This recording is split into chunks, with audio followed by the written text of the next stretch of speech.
So, ayan guys, ito na yung reveal ng ating shopping haul. Ito, dito namin binili, Shoe Center.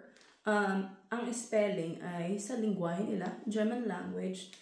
Yan ang spelling. Duran. So, ayan ang aking first pair ng booty. So, there. This is my top favorite. Yeah, I will show you why. So, ito ang aking pinaka-paborito sa tatlo. I will show you. Ayan. Riker.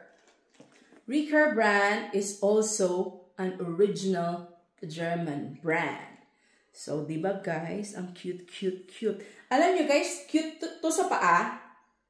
Dahil kahit naka-sneakers kayo o naka-tekis kayo, parang elevated doon dito sa side na to. So, parang may heels ka. Pandagdag ng height. Pero, napaka-comfy, guys. Rubber siya. And ito, totally, panlaban talaga sa snow, diba? Makikita niyo mga spike niya dyan.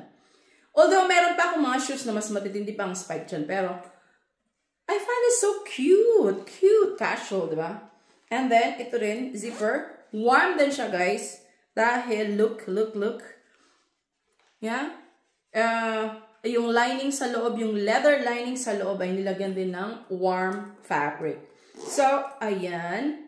Yun yung front na, ito yung side na nakaharap sa inyo. And ito naman yung sa inner. And ito yung itsura pag nasa harap.